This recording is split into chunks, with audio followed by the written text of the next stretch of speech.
de las participaciones que hemos estado teniendo y también en el repaso de la lección. Y bueno, me siento muy contento porque todo esto me ha indicado de que el Señor realmente está guiando las cosas para que podamos nosotros en esta mañana complementarlo a través de este precioso estudio que vamos a tener enfocado en el libro de Efesios, una parte, el capítulo 4, y otra parte en el Filipenses capítulo 2. Solo vamos a leer unos versículos de dichos capítulos, pero traen una maravillosa enseñanza para nosotros. Quiero mencionar antes de hacer una oración que quiero invitarles a que cada uno pueda pensar en lo que vamos a estudiar y hacerlo personal.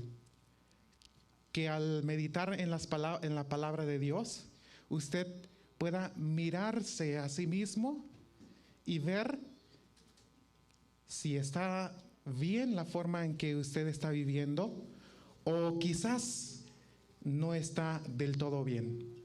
Pero no voy a pensar en quien está a mi lado, voy a pensar en mí mismo. Con esto en mente le invito a que inclinamos el rostro para hacer una oración. Querido Padre Celestial, alabamos y glorificamos tu santo nombre. Y en esta hora disponemos nuestro corazón, todo nuestro entendimiento, Señor, a tus pies, para que seas tú el que por medio del Espíritu Santo pueda iluminar nuestras mentes y que nos ayudes a comprender tu verdad, pero también que el Espíritu Santo nos faculte para hoy tomar la decisión de vivir estas preciosas enseñanzas y contribuir a la unidad de tu pueblo. En el nombre de Jesús lo pedimos y agradecemos. Amén.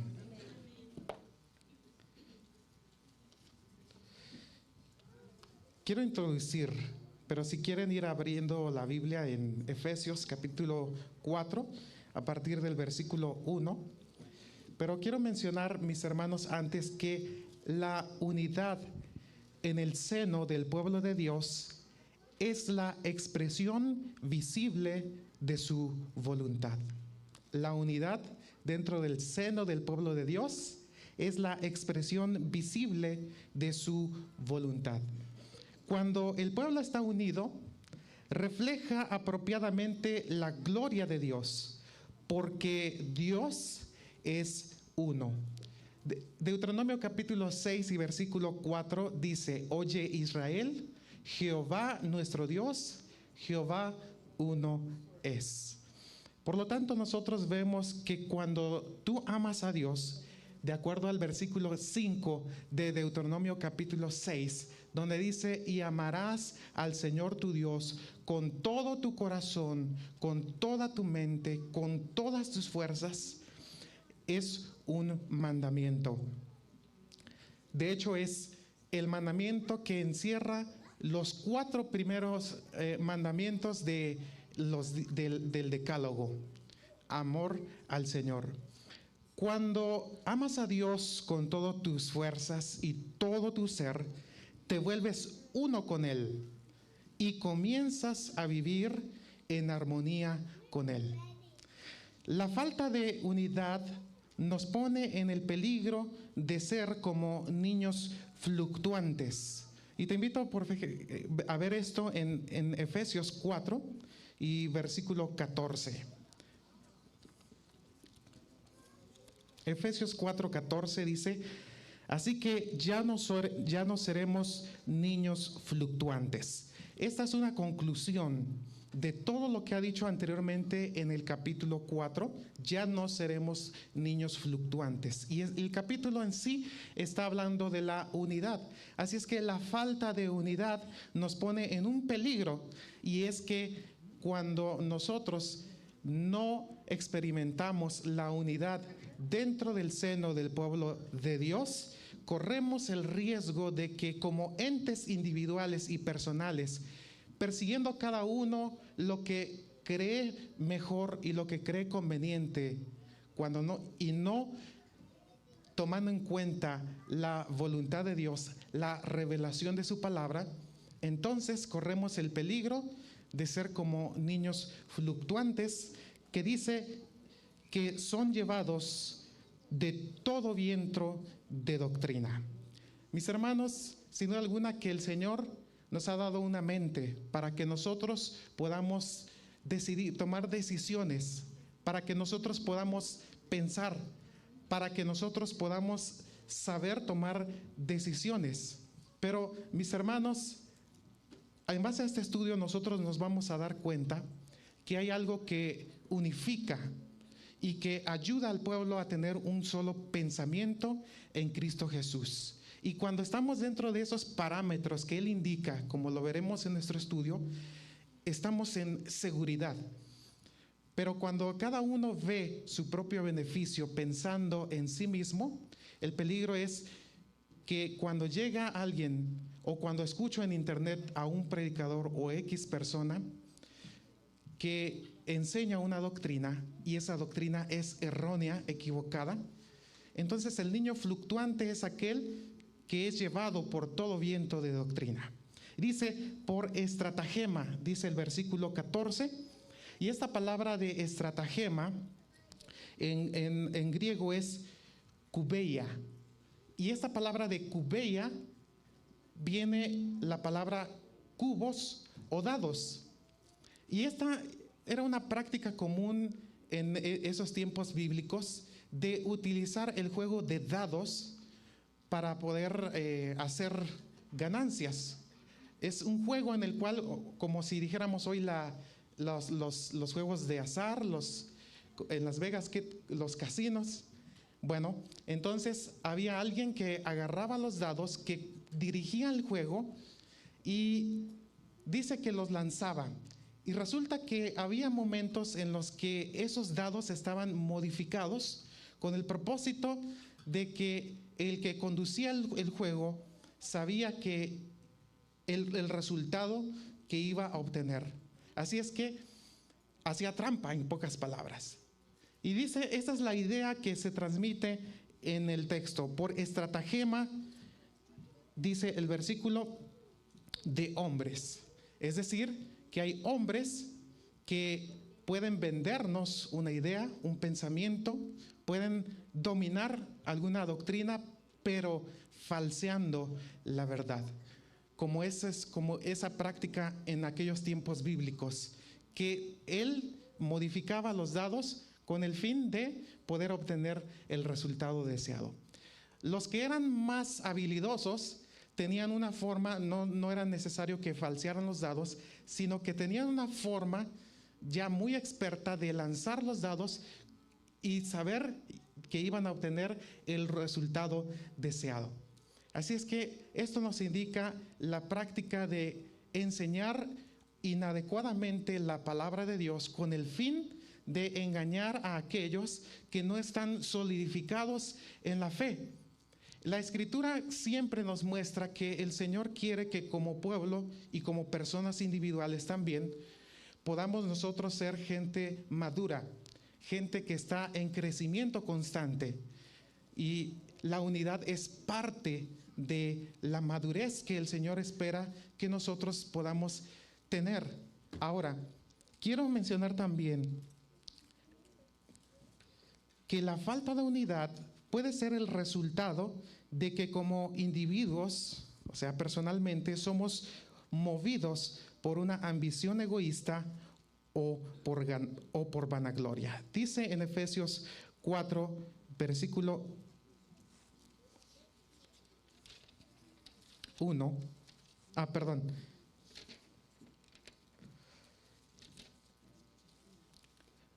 No, esto se encuentra en Filipenses. Nada hagáis por contienda o vanagloria. El peligro entonces es cuando uno, como ente individual, es movido por una ambición egoísta o por vanagloria, entonces nos movemos del plan original de Dios para la madurez del pueblo de Dios y su unidad, cuando cada uno ve por lo suyo propio. Ahora sí, Veamos en el versículo 1 del capítulo 4 de Efesios. Efesios 4:1 dice: yo pues, preso en el Señor, os ruego que andéis como es digno de la vocación con que fuisteis llamados. El versículo 1, mis hermanos, como ustedes pueden darse cuenta, habla de un llamado. El llamado de Dios en relación con nosotros es en dos direcciones, no diferentes, sino intrínsecamente unidas, es decir, complementarias. ¿Qué quiero decir? Que el llamado de Dios va en dos direcciones totalmente complementarias. El llamado de Dios es general o colectivo, hablando del pueblo de Dios, y también el llamado de Dios es individual, y ambas son complementarias. En ambos casos, el llamado tiene que ver con lo que Dios espera de nosotros, colectivamente, y de ti y de mí individualmente. Para cumplir la voluntad de Dios y exista la paz, es decir, la unidad, para que exista la paz, la unidad es necesaria. Dios trabaja en el individuo, pero lo hace con propósitos colectivos. Esto lo vemos en Efesios capítulo 4 y versículo 11 y 12. Él mismo constituyó a unos apóstoles, o sea, a cada uno le dio un don. Dios habilita a cada persona con un don, pero lo hace con propósitos colectivos. Dice: Él mismo constituyó a unos apóstoles, a otros profetas, a otros evangelistas, a otros pastores y maestros, a fin, ¿y cuál es el fin? De perfeccionar o equipar, es esta palabra en su idioma original, a fin de equipar a los santos para la obra del ministerio, para la edificación del cuerpo de Cristo, hasta que todos lleguemos a la unidad de la fe y del conocimiento del Hijo de Dios, al hombre perfecto, a la medida de la estatura de la plenitud de Cristo. Por lo tanto, nosotros vemos aquí un principio importante, que cada uno de nosotros, de acuerdo al don que Dios nos ha dado, podemos contribuir con la unidad del pueblo de Dios. A veces pensamos en que si esta o aquella persona pensara diferente o pensara como yo. No, vuelvo a repetir como inicié el mensaje, pensemos en ti y en mí. No pensemos en nadie más. ¿Qué estás haciendo tú? ¿Qué estoy haciendo yo para contribuir a que la unidad en el seno de Dios pueda ser una realidad? Aquí hay una palabra clave también en el versículo 1, y esta palabra se traduce como vocación. Dice el versículo 1 que andéis como es digno de la vocación. Como es digno. La palabra digno, antes de ver la siguiente palabra de vocación, en griego transmite la idea de algo que es apropiado. Es decir, que el creyente es llamado a vivir apropiadamente, correctamente, de acuerdo a la voluntad de Dios. Y cuando el creyente vive de manera apropiada delante de Dios, entonces está cumpliendo con el llamado que Dios le ha hecho. Parte de ese llamado es vivir una vida apropiada, una vida correcta delante de Dios. ¿Correcto? Vemos que esta palabra de digno en el idioma original, que es axios en griego, esta palabra axios también transmite la idea de atraer alabanza. Vivir apropiadamente de tal manera que se muestre alabanza, pero no alabanza al ser humano, sino alabanza al Señor. Que nuestra vida pueda ser apropiada de tal manera que llegue a traer alabanza y honor a Dios, porque Él es nuestro soberano Señor. Dice también, no solo somos llamados para ser parte del reino que el Señor un día no muy lejano establecerá eternamente, sino que también debemos ver que tenemos un llamado para nosotros el día de hoy, mañana, pasado mañana, etcétera. Como se supone que nos conduzcamos, involucra crecer, madurar a la altura de un verdadero creyente. Tenemos un llamado, una vocación, vivir apropiadamente delante de Dios, de tal manera que le rindamos alabanza. Versículo número 2 dice: con toda humildad y mansedumbre, soportándoos con paciencia los unos a los otros en amor. Muchas personas, hermanos, no entienden ese llamado y es necesario que sea revelado. ¿Por qué? Hay algunas cosas que nos ayudan a escuchar de Dios. Esa cosa que nos ayuda, esas cosas que nos ayudan a entender el llamado de Dios, es entender ese llamado específico, individual sobre nuestra vida, y es por eso que Él dice que estos elementos deben formar parte del individuo. ¿Cuáles elementos?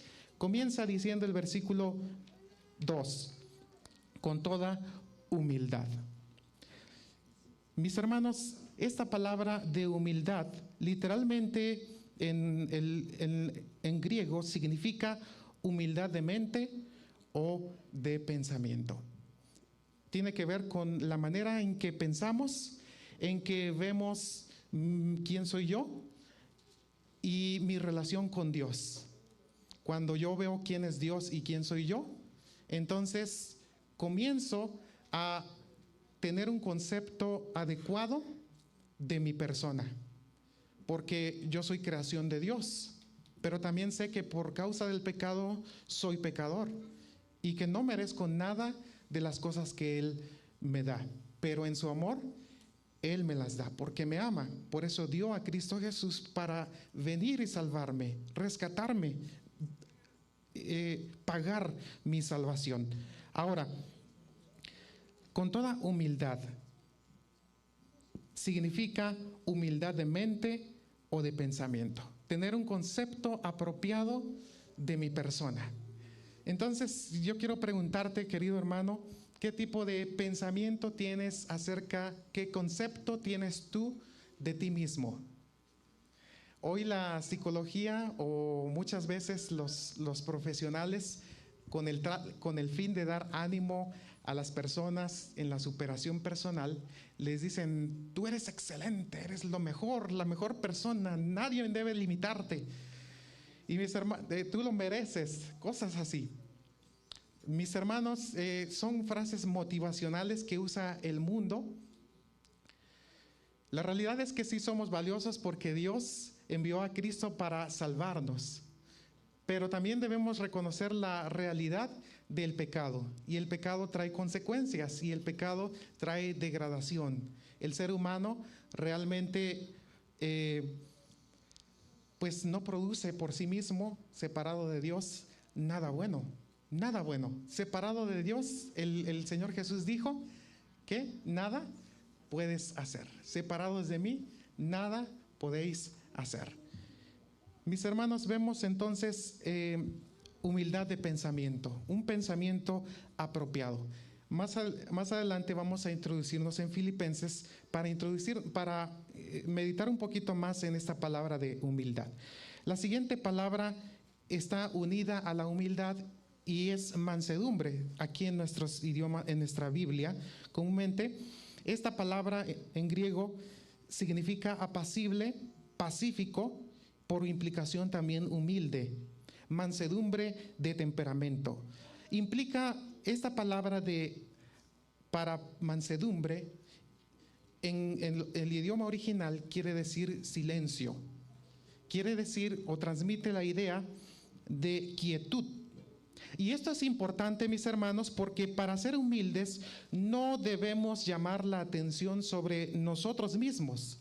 No necesito ser el centro de atención.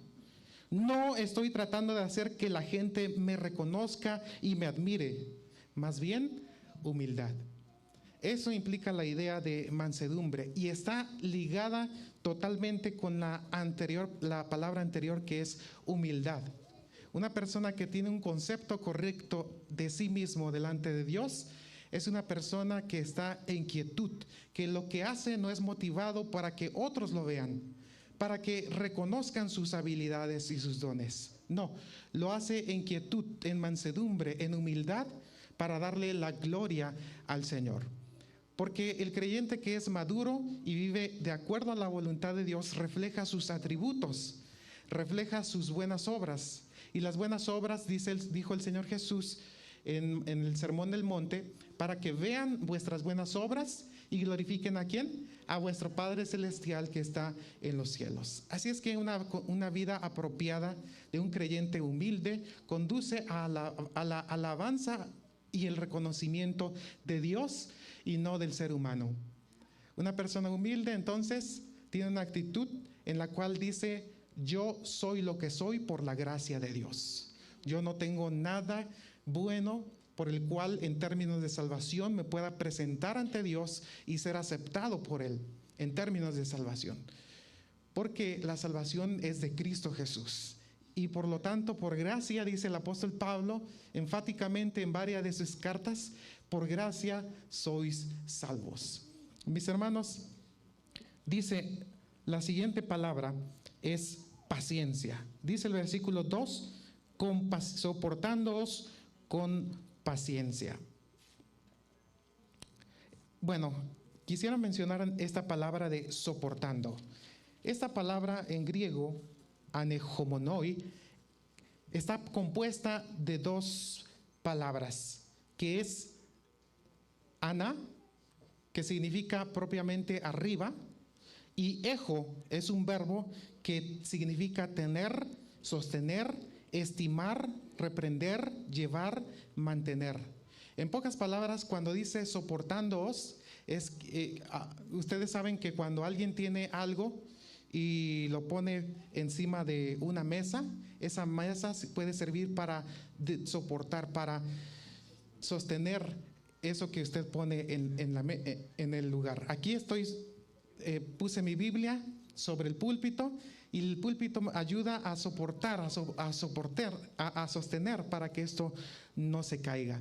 Entonces, cuando Dios dice soportando los unos a los otros, no es de que tú pienses de que ya que no me queda de otra, tengo que soportarlo, tengo que aguantarlo. No es el pensamiento apropiado que se transmite aquí en el texto. El pensamiento apropiado es que en amor tú puedas soportar a la persona, tú puedas sostenerla, ayudarle, porque tú no sabes por qué esa persona ha hecho lo que hizo. A veces nosotros, hermanos, hacemos cosas sin el afán de lastimarnos. Muchas cosas que suceden en la iglesia, peleas, discusiones, desacuerdos, suceden no porque uno lo haga con la intención de querer lastimar. Tal vez algunos sí, pero realmente en el creyente verdadero no hace cosas con el fin de lastimar intencionalmente a alguien. A veces uno por ignorancia, a veces uno por ciertas cuestiones puede decir o hacer algo que lastime a alguien más. Y si eso ha sido a mi persona, el Señor me dice soportándoos los unos a los otros. ¿Qué quiere decir? Que yo tengo que ver lo que la persona dijo o hizo, no personal, no hacia mi persona, hacia mi esencia, sino más bien, sino que quizás lo hizo, no sé por qué razón, no la entiendo, pero eso no quiere decir que yo deba tomarlo personal y decir, esto pues afectó de tal manera mi vida que yo ya no voy a volver a ver a esa persona como la veía antes. Ya no tendrá la estima ante mí como la tenía anteriormente, antes de que ocurriera ese suceso. Esto es importante, mis hermanos, y es algo que la palabra del Señor enseña. No es algo que se me ocurrió, es algo que transmite el mensaje, el texto. Ahora, la siguiente palabra, mis hermanos, ahora sí, de acuerdo al versículo, con paciencia. Y esta palabra de paciencia significa literalmente un temperamento largo, un temperamento que dura, un temperamento con lenidad. Esta palabra lenidad significa falta de rigor en castigar. Sinónimos de lenidad es benevolencia, flexibilidad, blandura, suavidad, sosiego, moderación. La palabra paciencia trae todas estas cosas. Dios nos ha llamado a ser pacientes, a ser flexibles, a ser blandos, a tener falta de rigor en castigar, en que si alguien me hizo algo, no significa de que si ya que tú me hiciste esto, yo te lo regreso el doble o hasta el triple. No, Dios nos ha llamado a ser pacientes. Mis hermanos, vienen tiempos muy difíciles, tiempos en los cuales seremos privados de reunirnos en la iglesia, tiempos en los cuales por obedecer la verdad de Dios, nuestra vida estará en juego, en peligro literalmente. Y hoy nos desanimamos o nuestra vida ya se derrumba por una pequeña división, un pequeño comentario que me lastimó, ya mi vida se derrumbó, ya se acabó mi vida. No, mis hermanos, vienen cosas más difíciles, vienen cosas duras.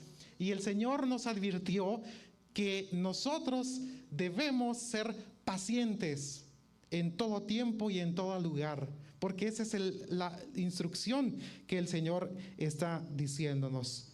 El versículo 2 al final pone el fundamento de ser pacientes, de ser humildes, de ser mansos, y todo es ¿en qué? Él dice al final del versículo 2, en amor. El amor no es un sentimiento. Nosotros sabemos que la Biblia enseña claramente que Dios es amor. Dios, su esencia, su ser, su fundamento sobre la cual Él se conduce en su relación con sus criaturas y en el círculo mismo de la divinidad, Padre, Hijo y Espíritu Santo, es el amor. Por lo tanto, si Dios es amor, nos dice que nosotros debemos ser pacientes, humildes, mansos, en amor, cimentados sobre este fundamento que es Dios. Porque cuando tenemos a Dios, tenemos su amor. Recordemos cómo es que Dios amó al mundo. ¿El mundo lo merecía? No lo merecíamos. Tú y yo no lo merecíamos. Muchas veces hemos rechazado al Señor con nuestras actitudes, comportamientos o pensamientos. Muchas veces lo hemos rechazado y por eso el Señor te deja de amar. No, su esencia es amar.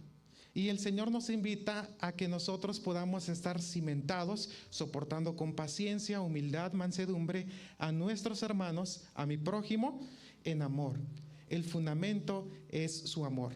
Eso quiere decir, mis hermanos, que nosotros debemos orar y decirle cada día a Dios: Dios, enséñame a amar a mis hermanos, enséñame a amar a mi prójimo. Pero Jesús fue más profundo en el sermón del monte, donde dijo: amarás a tu enemigo. Oíste que fue dicho: amarás a tu hermano, a tu amigo, y aborrecerás a tu enemigo. Pero Jesús clarificó el mandamiento del amor diciendo: yo os digo, amad a vuestros enemigos, bendecid a los que os maldicen, orad por los que os ultrajan y os persiguen. Jesús es nuestro ejemplo de eso, como lo vamos a ver más adelante en Filipenses. Vamos a seguir adelante, mis hermanos. La base de todo lo anterior es el amor, como ya dije. Esta palabra es ágape. En griego hay varias palabras para referirse al amor. El amor eros, el amor filial, pero ágape es el tipo de amor que proviene de Dios. Entonces dice que la base de todo es ese amor ágape, ese amor de Dios que proviene de Dios, y es cuando tú has aceptado, cuando has valorado el amor de Dios en tu vida, que todo lo anterior llega a ser una realidad viviente. Versículo número 3, procurando. Esta palabra, mis hermanos, procurando en griego, trae la idea de procurar con diligencia y solicitud, hacer esfuerzo, ser pronto y ferviente. La raíz es espoudé en griego, que quiere decir velocidad, rapidez, fervor, anhelo, prisa, prontamente, procurando, o sea, hacerlo con prontitud, lo más rápido posible, de la mejor manera posible, procurando ¿qué? Mantener ¿qué? La unidad.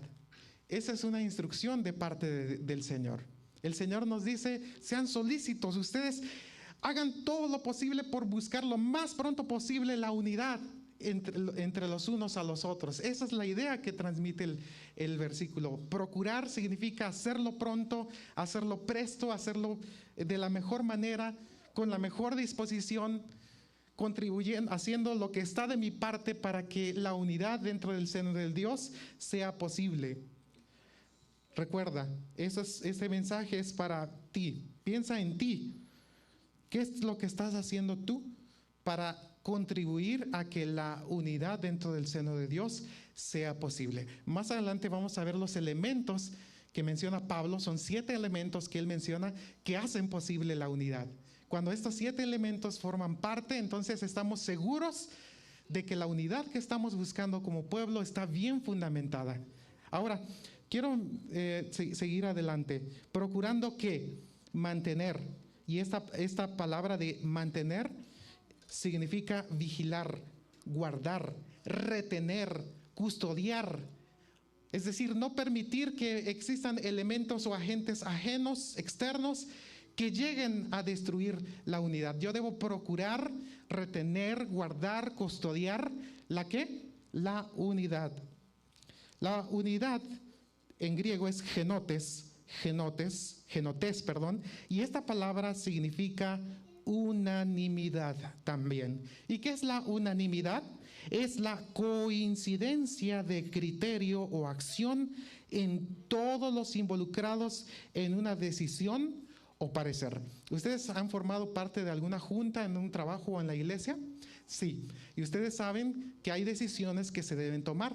Y hay ocasiones en las cuales no todos están de acuerdo a veces con dicha decisión. Hay veces que todos coincidimos con la misma decisión. Unanimidad o unidad, de donde viene esta palabra en griego, genotes, denota esta idea, coincidencia, coincidir en un punto de pensamiento, en todos los involucrados en una decisión o parecer. Para el creyente, la norma o base de un criterio o una acción santificada es la palabra de Dios. El fundamento de la unidad es la palabra de Dios. Cuando estamos enfocados en la comprensión correcta de la palabra de Dios, estudiándola con oración y humildad, el Señor, a través de su palabra, establece los parámetros para que haya unidad dentro de la iglesia. Y sigue diciendo el versículo, la unidad del ¿qué? Espíritu.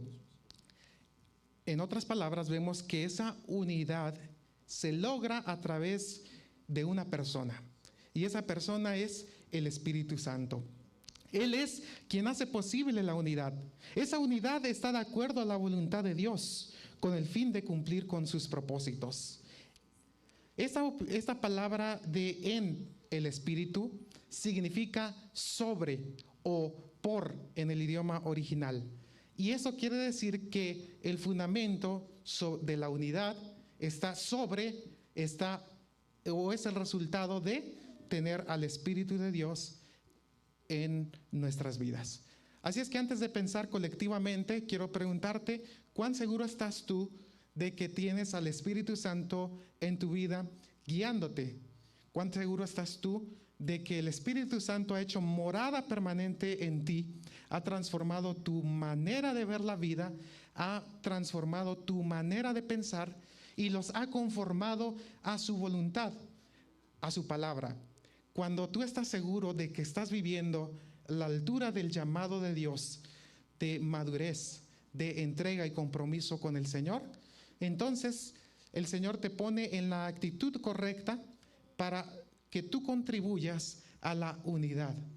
Ya no piensas en el que está a tu lado. No, es que si este fuera diferente, yo sería también o lo trataría diferente. No, mírate a ti mismo. ¿Cómo estás tú en tu relación con el Señor? Ahora, dice que en el vínculo, y otra vez vemos esta palabra de en, él, es decir, sobre o por el vínculo de la ¿qué? De la paz. Mis hermanos, quiero mencionar que esta palabra paz en griego es eirene, y si regresamos al capítulo 2, les invito a abrir en el capítulo 2 y en el versículo 14, 2:14, dice, Él es nuestra ¿qué? Nuestra paz. Vemos que la paz no es algo, la paz es alguien. O sea que la unidad está sobre la base, número 1, del amor, número 2, el Espíritu Santo, número 3, vemos aquí, la paz. La paz no es alguien, la paz es alguien, la paz es Jesús. Por lo tanto dice que Él es nuestra paz. La paz trae consigo un aspecto muy importante. Dice el versículo 15, aboliendo en su carne las enemistades de la ley de los mandamientos expresados en ordenanzas, para crear en sí mismo de los dos un solo y nuevo hombre, haciendo la paz. Dice el versículo 16, y mediante la cruz reconciliar. Hablamos de paz, hablamos de reconciliación, hablamos de que la base es Cristo porque Él es nuestra paz. Y mis hermanos, aquí nosotros vemos que habla de dos pueblos. Literalmente el capítulo 2 de Efesios, desde el versículo 11 hasta el 22, está hablando de una unidad de pensamiento en la cual habla acerca de una reconciliación que hizo Dios, no entre dos pueblos. No es el énfasis decir que judíos y gentiles los hizo uno, no. El énfasis en el texto, si ustedes lo estudian con detalle, con detenimiento, es que Él, tanto al uno como al otro, los reconcilió a sí mismo. Cristo es la paz, Cristo es el medio, Él es el centro, Él es el fundamento de la reconciliación y de la paz. Primero es que judíos, no por ser judíos ya estaba garantizada su salvación, no por ser gentil estaban despreciados delante de Dios. Los judíos desobedecieron y sufrieron mucho a causa de su rebeldía. Pero finalmente Jesús en la cruz lo que hizo fue darles esperanza a los unos y a los otros. Porque los judíos decían, no, la salvación es de los judíos. Solamente quien es hijo de Abraham tiene garantizada su salvación. Pero Jesús les dijo, no, los hijos de Abraham no son aquellos que lo dicen, sino aquellos que por fe aceptan el don de Dios. Cuando aceptamos a Cristo por la fe, nos constituimos en hijos de Abraham, porque Abraham es el padre de multitudes. Y entre ellos somos nosotros. Cuando por la fe aceptamos el don de Cristo en la cruz, entonces nosotros, que aunque no somos de descendencia judía, tenemos acceso al Señor. Así es que dice que de ambos pueblos hizo uno, pero no es el énfasis de hacer de los dos pueblos uno. El énfasis es que tanto al uno como al otro los unió, les dio la oportunidad de unirlos consigo mismo, porque Él es la reconciliación y es la paz. Y el resultado de unirlos a uno y al otro consigo mismo, con Dios mismo, es la reconciliación entre uno y el otro. ¿Qué queremos decir? Que cuando nosotros nos unimos a Cristo personalmente, cada uno individualmente, es inevitable experimentar el resultado, y ese resultado es que el amor de Dios nos une los unos a los otros. O sea que entre mi hermano Aldo más se acerca a Jesús y yo me acerco a Jesús, el hermano Aldo y yo nos vamos acercando el uno al otro, porque el Señor nos va dando un mismo carácter como el de Él. Él ya no me ve como un extraño, sino que me empieza a ver como su hermano, como alguien como una criatura rescatada por Dios. Y ahora el hermano Aldo me empieza a tratar como Dios nos trata a nosotros, con compasión y misericordia. Y bueno, eso es algo muy interesante. Aquí vemos un principio, bueno, eso ya lo mencioné. Entonces comprendemos que Jesús quiere unirnos así, y en la medida de que cada individuo se acerca a Cristo, se acerca a su hermano. Y entonces existe un vínculo perfecto donde reina la paz. La paz de Dios. La paz de Dios es el resultado de la presencia de Jesús en nuestro ser interior. Él es en sí mismo la paz. Por eso la paz de Dios sobrepasa todo entendimiento. Filipenses 4:7, el apóstol Pablo en oración, en Filipenses 4:7 dice, me equivoqué en este texto. Bueno, donde el apóstol dice que la paz de Dios que sobrepasa todo entendimiento more en vuestros corazones en Cristo Jesús. Ahora, vamos a tomar un poco de tiempo ahora, mis hermanos. Filipenses 2, por favor.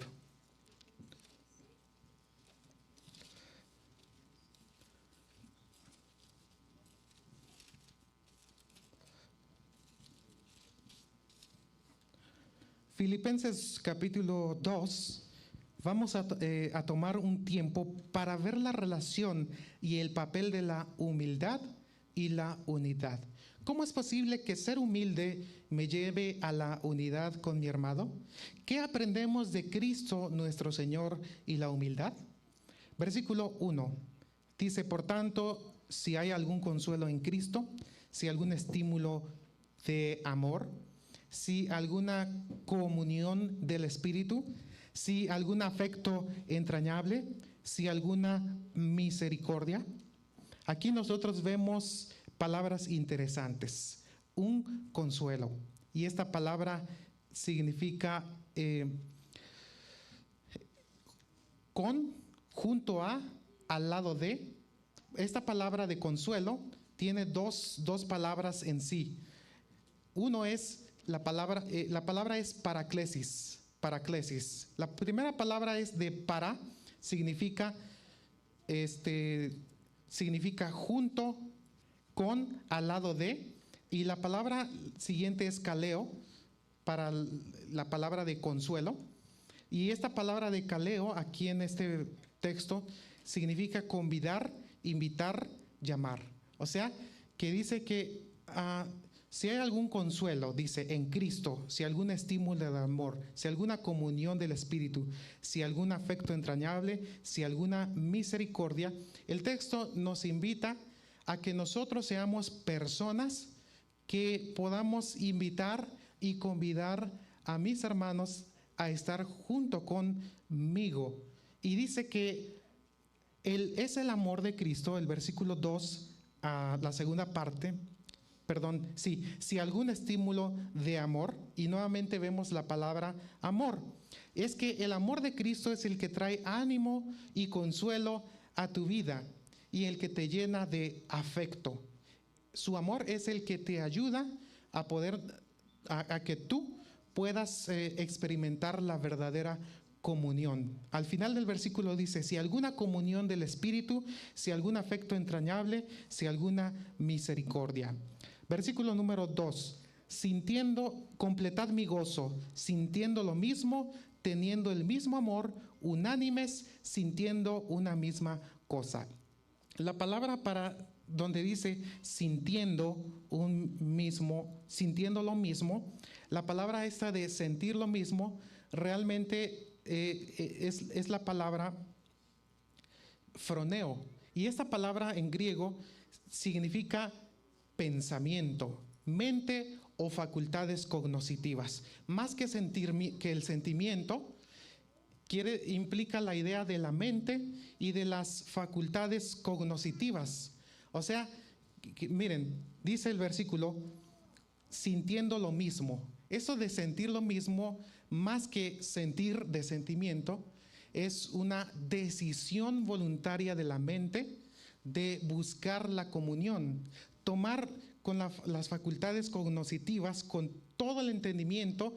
Yo tomo la decisión, y no solo en base a mis sentimientos, sino que yo decido fomentar la comunión en el Espíritu entre mis hermanos. Esa es la idea que en sí transmite, que yo decido, que no me baso en mis sentimientos, sino que me baso en la decisión de pensar apropiadamente. Y dice la palabra unánimes, Aquí vemos esta palabra, es una palabra griega sumsujos, es una palabra compuesta.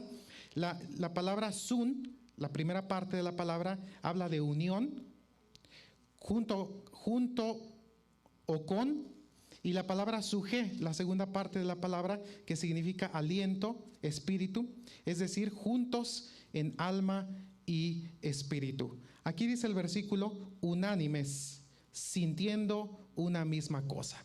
O sea que el Señor nos invita a que nosotros podamos en amor buscar comunión.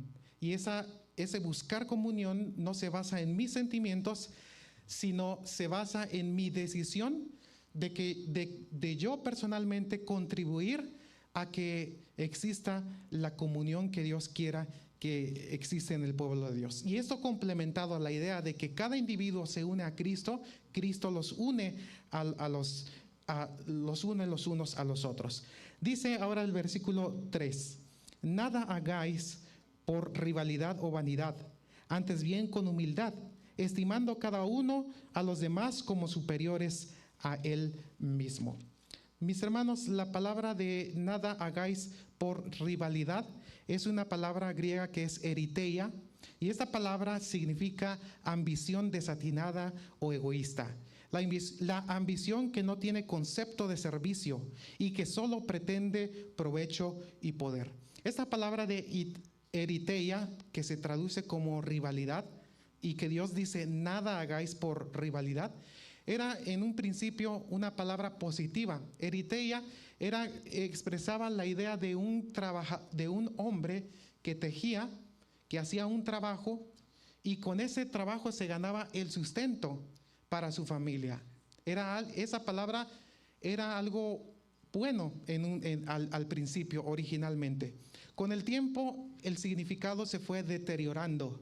Y entonces, ahora las personas, en lugar de trabajar honradamente para obtener un salario apropiado y así sustentar a su familia, esta palabra se corrompió y ahora transmite la idea de alguien que trabaja y utiliza todos sus recursos con el fin de obtener ganancias y ganancias y ganancias y más ganancias para sí mismo. Esa es la que transmite la idea, que nada hagáis por avaricia deshonesta, nada hagáis por querer esperar algo de alguien. No sirvas en la iglesia por querer buscar un reconocimiento. No hagas lo que hagas por querer que los demás te tengan en alta estima. No seas motivado por eso. Eso es lo que dice el apóstol Pablo. Sigue diciendo, o por vanidad.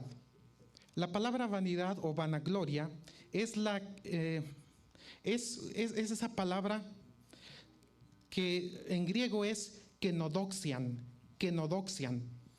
vanagloria.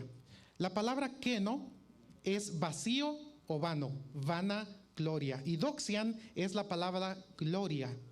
Hay dos posibles estilos de vida en una persona. Algunos viven reflejando la verdadera gloria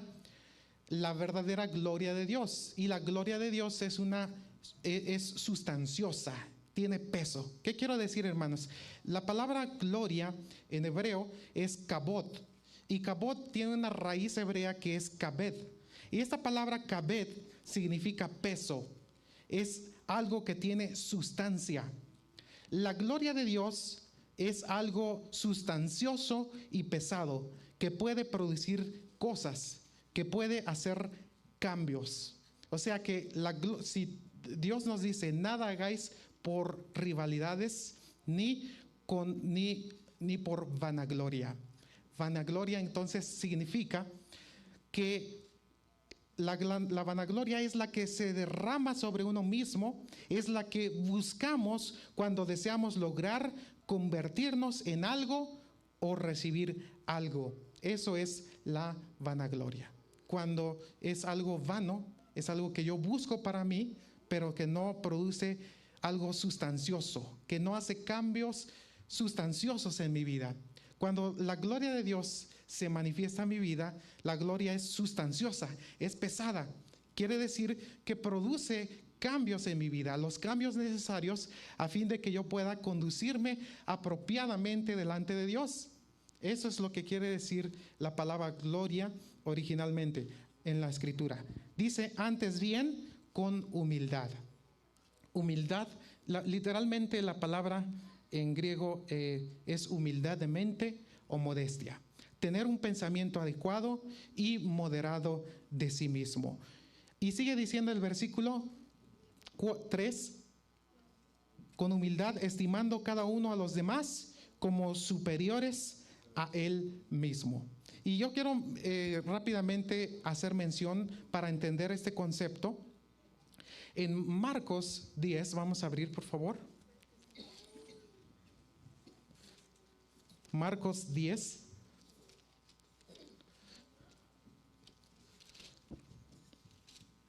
Versículos 43 al 45, dice, ¿ya lo tenemos, hermanos? Marcos 10, 43, pero no será, bueno, el contexto es de Juan, Santiago haciendo una petición de que ellos quieren sentarse, uno a la derecha, otro a la izquierda, en el reino de Dios.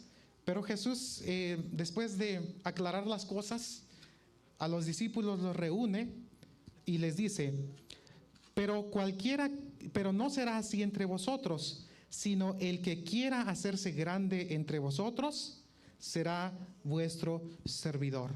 Esta palabra de servidor es diáconos, de donde viene diaconía, que es donde viene diáconos. ¿Y qué es lo que hace un diácono? Está al servicio, está para ayudar, está para proveer lo necesario, está para suplir. ¿Recuerdan cuando se eligieron a 7 diáconos al principio, en la era de la iglesia naciente? Eligieron 7 hombres llenos del Espíritu Santo y de fe y de buen testimonio, y ellos eran diáconos, eran servidores. Y dice el versículo que el que quiera ser grande, dice el versículo 44, el que quiera ser el primero será el siervo de todos. Y esta palabra ya no es la misma de diáconos, de siervo. Esta palabra es doulos, hace un cambio en la palabra. Y la palabra doulos quiere decir un esclavo, pero también tiene la idea de sirviente. Cuando nosotros vemos a un sirviente, pensamos a un esclavo, no pensamos en la idea de Egipto, esclavizados, opresión, o incluso lo que se vivió aquí en Estados Unidos con la esclavitud.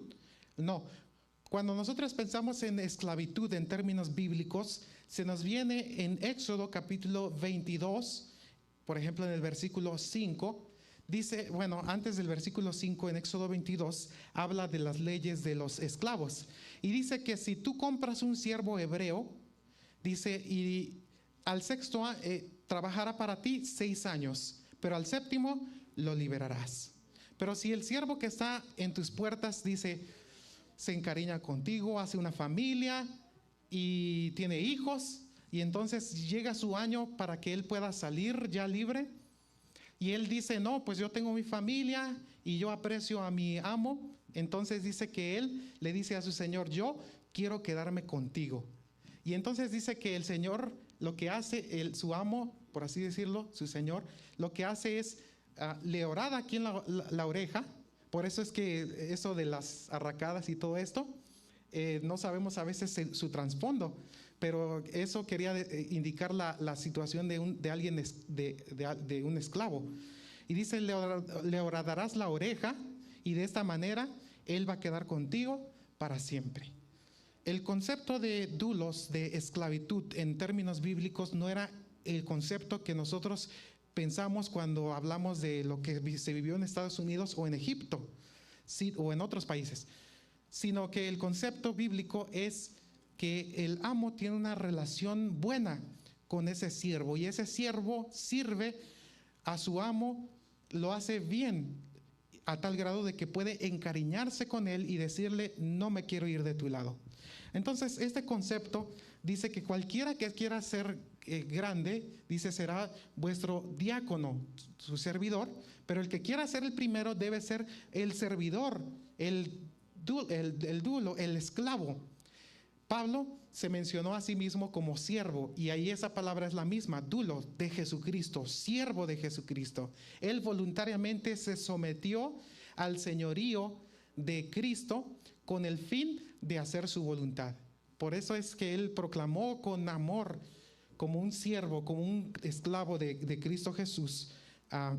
Y bueno, vamos a ver rápidamente el versículo 4 de Filipenses 2. Y con esto ya vamos a ir finalizando, hermanos.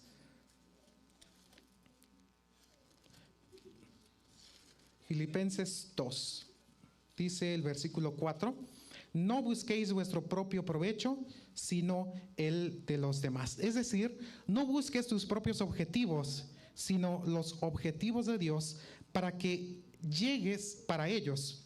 O sea, no busques lo que haces, no lo hagas para tu propio beneficio, sino que debes hacerlo con el propósito de cumplir con los objetivos de Dios para ellos, o sea, para tu prójimo. Todo lo que hagas tiene que ser motivado para edificar a tu hermano, en otras palabras. Dice, y para que sus propósitos, los de Dios, se cumplan y tú llegues a ser una herramienta para que se cumpla la voluntad de Dios en la vida de ellos.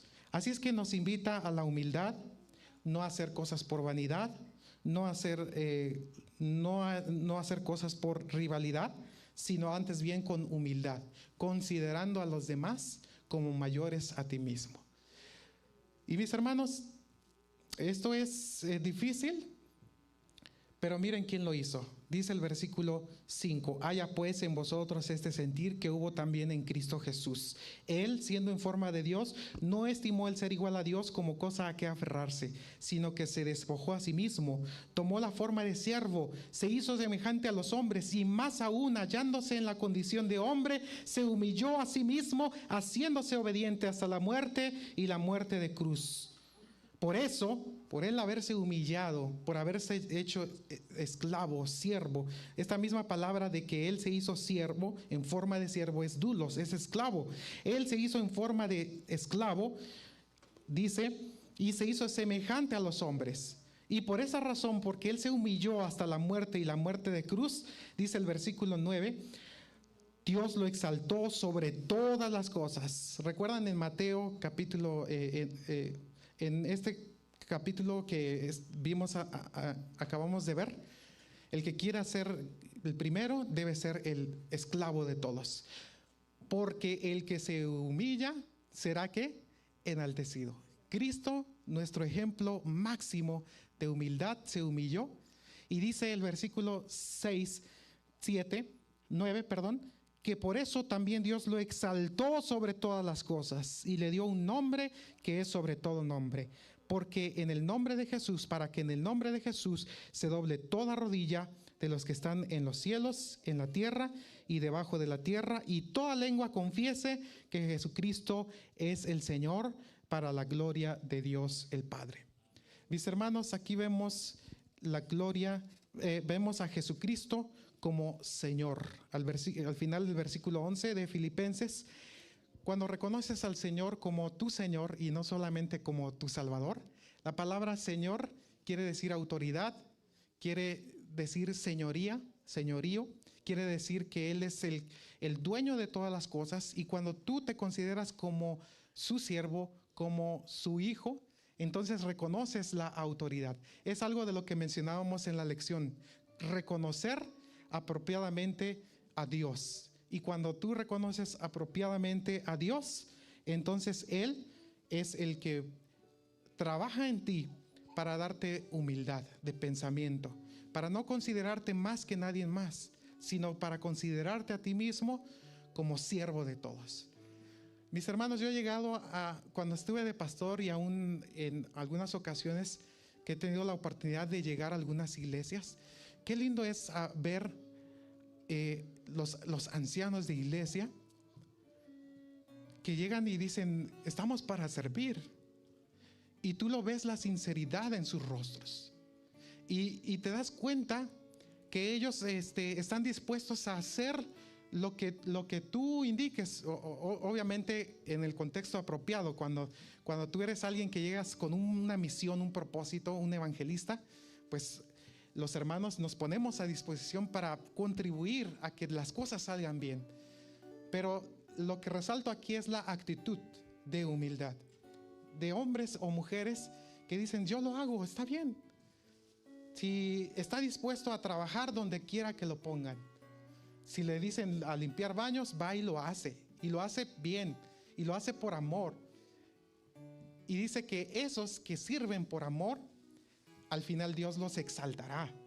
Y eso es maravilloso, mis hermanos, porque la actitud de humildad, la actitud de no considerarme mejor que otros, contribuye a la unidad del pueblo de Dios. Dice el versículo en Efesios, regresamos en Efesios, vemos los 7 elementos que unifican al pueblo de Dios. Versículo número 4. El primer elemento es un solo cuerpo, los creyentes. Sigue diciendo, un solo espíritu. Por supuesto, el Espíritu Santo es la base, como hemos estudiado hace unos momentos, es la base para la unidad.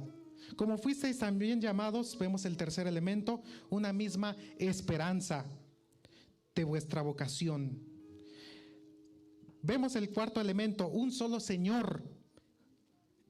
El quinto elemento, una sola fe. El siguiente elemento es un solo bautismo.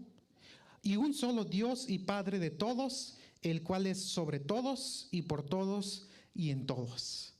Mis hermanos, no voy a tomar tiempo para meditar en todo esto con ustedes, pero les invito a que con oración ustedes lo hagan en casa. Hay 7 elementos que se mencionan aquí, que son la base para poder lograr unidad en la iglesia. Un solo cuerpo de creyentes, un solo espíritu, el Espíritu Santo, una misma esperanza, una misma llamado y vocación, un solo Señor, una sola fe, un solo bautismo, un solo Dios y Padre de todos. El bautismo se menciona aquí porque el bautismo representa la actitud de sumisión a la voluntad de Dios. Cuando Jesús se bautizó, no era porque Él era pecador, sino que Él le transmitió a través del bautismo al Padre que estaba dispuesto a someterse a su voluntad y a cumplir con la misión que Dios, que ya estaba destinada al encarnarse entre nosotros. Él se sometió. Por lo tanto, nosotros a través del bautismo le declaramos al Señor como nuestro Señor y nos sometemos a su autoridad y le decimos: Señor, haz lo que tú quieras en mi vida. El número 7 comunica la idea de perfección y plenitud. Es cuando hay unidad que somos capaces de mostrar la perfección y la plenitud de Dios para bendición de los que nos rodean. Efesios 4:13 dice: hasta que todos lleguemos a la unidad de la fe y del conocimiento del Hijo de Dios, al hombre perfecto, a la medida de la estatura de la plenitud de Cristo. Quiero invitar a mis hermanos a cuarteto que puedan, por favor, acompañarnos aquí para entonar una hermosa alabanza, y con esto vamos a ir finalizando.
Sufriendo fue, pero en silencio cargó la cruz por ti, por mí. No resistió y fue fiel a Dios, cumpliendo así su voluntad. También dejó su eterna gloria, vino a este mundo y me salvó. Murió cargando mis dolores, pero al final Jesús resucitó. Mayor amor, mayor amor, murió por mí, mi Salvador. No hay mayor amor que dar la propia vida por salvar. Por ese amor yo libre soy. No hay en el mundo mayor amor.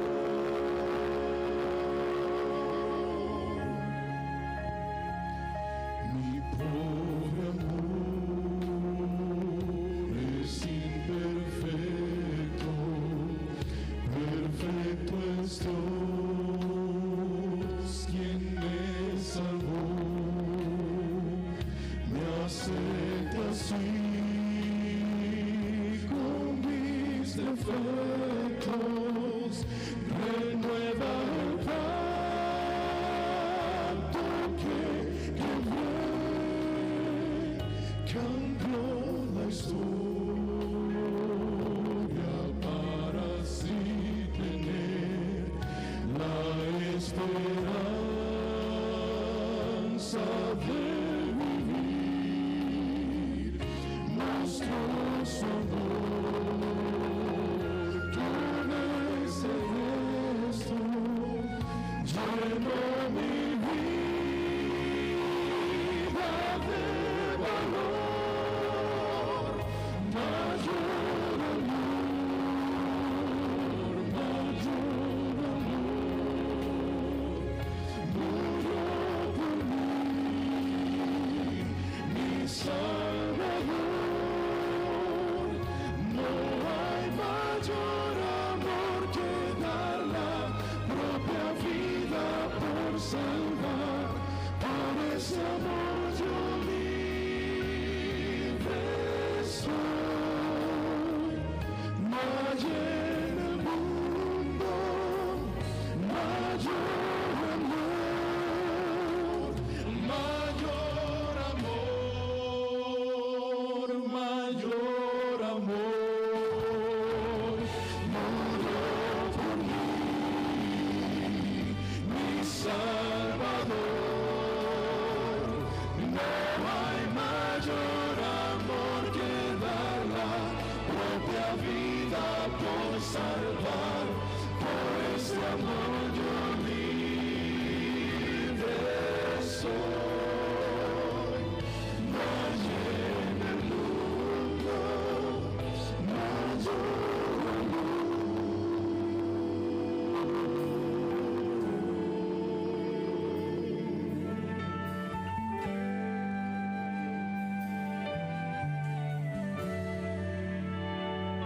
No hay mayor amor que dar la propia vida por salvar. Por ese amor yo libre y tú también soy. No hay en el mundo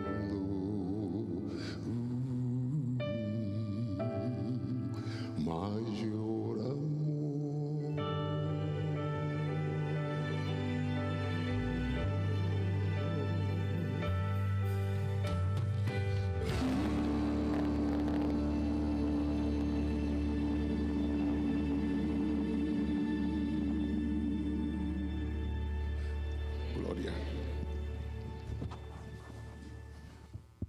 Bien, bien, queridos hermanos, pues la verdad es que el Señor nos ha hablado, nos ha mostrado sus propósitos, porque la unidad para el Señor Jesús fue muy importante. Él oró al Padre antes de ser crucificado y solicitó la unidad. Y el Señor ahora te ha mostrado qué elementos pueden formar parte en tu vida personal que puedan ayudarte a ti a tener la actitud correcta para contribuir a que exista unidad en esta iglesia. Yo quiero preguntar en esta hora, en el nombre del Señor, ¿quiénes quieren responder afirmativamente al llamado que el Señor nos ha hecho en su palabra? Y le dice, Señor, yo no quiero ser un obstáculo, quiero ser una piedra, no quiero ser alguien, un hijo tuyo que esté dispuesto a ser humilde, que estoy dispuesto a buscar esa unidad que tú quieres que exista dentro de tu pueblo. Mis hermanos, el Señor hace la obra, el Señor trabaja en nuestros corazones, en nuestras mentes, pero nosotros tenemos la bendición de tener la facultad de decidir, y nosotros podemos decidir ser instrumentos en sus manos para poder estar unidos. Cuando el pueblo está unido, la gloria de Dios se manifiesta. Cuando el pueblo de Dios en la iglesia primitiva estaba unida, Dios manifestó cosas gloriosas. No dudo, mis hermanos, que si como iglesia nos unimos como un solo pueblo en el nombre de Cristo, guiados por su palabra, por su espíritu, entonces, mis hermanos, sucederán cosas maravillosas. Mis hermanos, ustedes son los que deciden si quieren que Dios pueda hacer esas cosas por nosotros. Si no, las va a hacer a pesar de nosotros. No se verá aquí, pero Dios quiere que se vean aquí. Dios quiere que se vea esa unidad por la cual se vea su gloria y su nombre sea exaltado. Y muchas personas lleguen a sus pies viendo el amor que existe entre el pueblo de Dios. Bien, les invito a si usted está dispuesto a hacer ese instrumento de Dios, te invito a ponerte de pie y de esa forma juntos pidamos a Dios su bendición. Oremos. Querido Padre Celestial, alabamos y glorificamos tu santo y divino nombre. Gracias, Señor, por Cristo Jesús, quien dio su vida en la cruz del Calvario. No hay otro amor más grande que el de Él. Y Él nos reconcilió consigo mismo mediante la cruz. El resultado de esa reconciliación es que también como hermanos podemos reconciliarnos los unos con los otros y podemos formar un cuerpo unido y bien constituido para poder reflejar tu gloria. Señor, sabemos que tú quieres hacer cosas extraordinarias como lo hiciste en el pasado. Perdónanos, Señor, porque quizás como pueblo tuyo aquí, esta iglesia Nueva Esperanza, tal vez no hemos experimentado esas cosas maravillosas que tú tienes preparadas, esas cosas asombrosas que tú quieres llevar, esos milagros, querido Señor. Pero en este momento, cada uno en su corazón, te decimos, Señor, yo quiero ser humilde, yo quiero ser una persona que piense apropiadamente de mí, pero también de los demás. Ayúdame a servir, a tener una actitud de servicio. Ayúdame a ver a mis hermanos como incluso superiores o mayores a mí mismo. Porque Jesús no estimó el ser igual a Dios, sino que se despojó. Tomó la semejanza de hombre y forma de siervo a fin de humillarse hasta la muerte y la muerte de cruz. Si Él nos dio ese ejemplo, ¿por qué no nosotros no aprendemos a ver a mis hermanos como mayores, incluso a mí mismo? Es la enseñanza de tu palabra, yo la creo. Es algo difícil para la naturaleza carnal, pero yo lo creo, que tú tienes el poder de hacerme humilde, porque al final, al que se humilla, tú lo exaltas. Señor, bendice a mis hermanos, bendice esta iglesia, ayúdanos a actuar en unidad y ayúdanos, Señor, a poder ser ese pueblo que esté listo para la venida de nuestro Señor y Salvador Jesucristo. Gracias por amarnos y gracias por tu palabra una vez más. Despídenos ahora de este lugar, pero jamás de tu presencia. Llénanos de ti, de tu espíritu. En el nombre de Jesús. Amén. Bien, bendiciones, hermanos.